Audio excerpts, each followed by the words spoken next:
Everyone, I'm doing my presentation on New Zealand English and children with articulation disorders and ADHD. I chose to do this specific dialect of English because it's part of my background, as well as it being a lesser known dialect of English in terms of the eastern side of the world. So you might hear more about British English or Australian English, but they are very different dialects. So here we go. First up is, what is New Zealand? New Zealand is an island located in the southwestern area of the Pacific Ocean below Australia. I'll bring my laser pointer here. I'm going to circle it. This is Australia. This is New Zealand. You'll see it does consist of 2 islands. That leads me to my next slide. It consists of North Island and South Island. And you'll see there's a ton of cities in North Island. That's because most residents are on North Island. And they tend to be right around Auckland here. That is the most populated area within New Zealand. And just to say, the capital is Wellington down here. You do see some cities down here on South Island, but it is much less inhabited than the North Island. So you've probably seen South Island in National Geographic documentaries, believe it or not. When they're filming that, that's usually in South Island. It's a very pretty spot. So what is New Zealand English? New Zealand English is the official dialect of English within the country of New Zealand. It does have a ton of variations, kind of like in the United States. There's not one dialect throughout the country, and geographical location will change influences on the language. So the example for this one would be Jersey versus Texas, or the top of North Island versus the bottom of North Island. So your top will sound more Kiwi, whereas your bottom will sound more Aussie type. I will be showing you a couple of different examples of different dialects within New Zealand shortly. Here they are.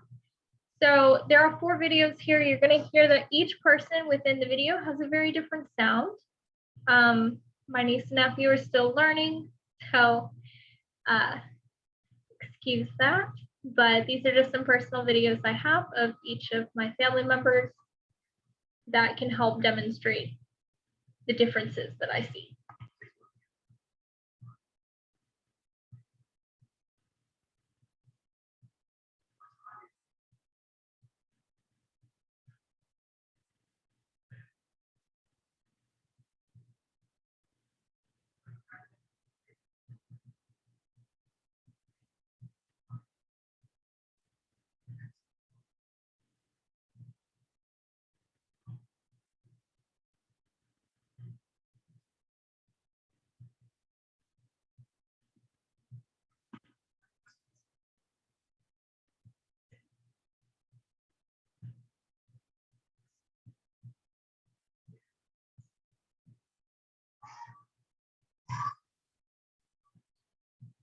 What's your favorite word right now?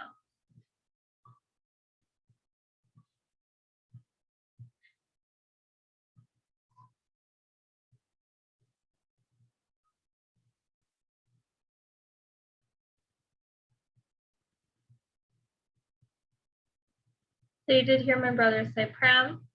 They do refer to a pram as the device that a baby can lay flat in, and a stroller is the one where they sit up, whereas for us, that's just a straight up stroller.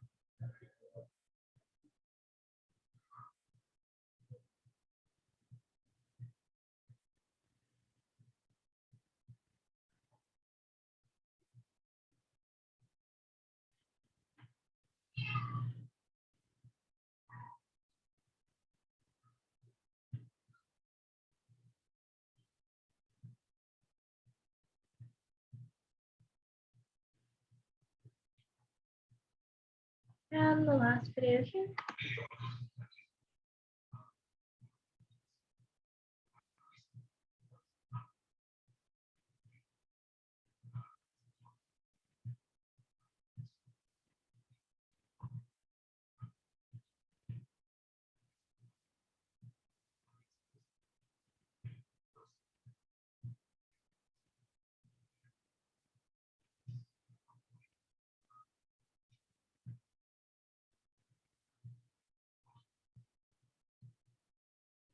So you'll see that last video sounded quite a bit different from the first three because the first three have influences of English, so the British English, that dialect, and Doug there is from the southern end of North Island, so he does have more of that Aussie twang to it.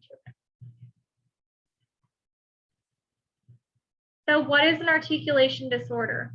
We did take articulation and phonology, but just in case you need a brush up, according to ASHA, articulation disorders are functional speech to sound disorders that focus primarily on motor production errors of individual sounds. So these are not to be confused with phonological disorders, which are rule-based, rule-governed, so your fronting, backing. That is not an articulation disorder. Your lisp would be more of an articulation disorder. An articulation disorder can consist of substitutions, deletions, additions, distortions, and syllable level errors. The lisp that I mentioned earlier would be considered a distortion. What is ADHD? Attention Deficit Hyperactivity Disorder, as defined by the CDC, is a relatively common neurodevelopmental disorder of childhood characterized by difficulty with attention, impulsivity, hyperactivity, and they have now found that there are 3 subtypes of ADHD based upon the way they present. So you can be predominantly inattentive, predominantly hyperactive impulsive, or you can have a combination presentation of both of the 2 I just mentioned above. So with ADHD, it is known to have comorbidities along with the symptoms of the disorder. Jensen's 1997 studies found that depression and other psychiatric disorders were common within comorbidities for ADHD. SLI, or specific language disorder, has also been known to be comorbid, so they tend to happen at the same time as well. And they do have negative effects on children and their schooling, especially in language class and mathematics. The DSM-5 shows ADHD as a disorder of primarily impulsivity and inattention, which brings me to my next slide. How do ADHD and articulation disorders correlate? So Villani's study shows that pragmatics, discord analysis, and verbal working memory are all affected in children with ADHD, whether or not they're comorbid with something or not. In Harari's 2016 study, which was done in Arabic, but it's still relevant because more articulatory disorders were found in children with ADHD versus children who are typically developing. And this is somewhat because of that inattentiveness that they have found.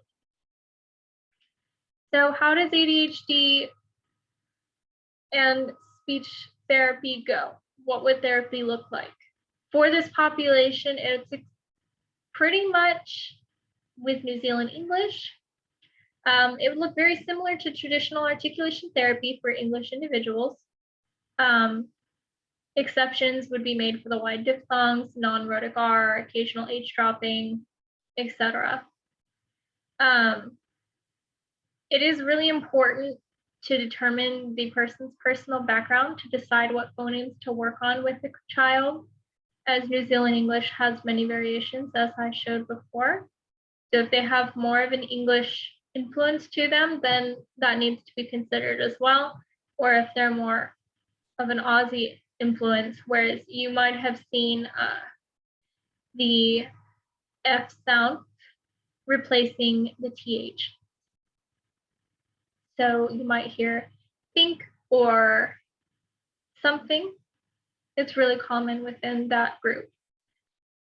Activities need to be highly structured with children with ADHD. That way they can keep the child on task.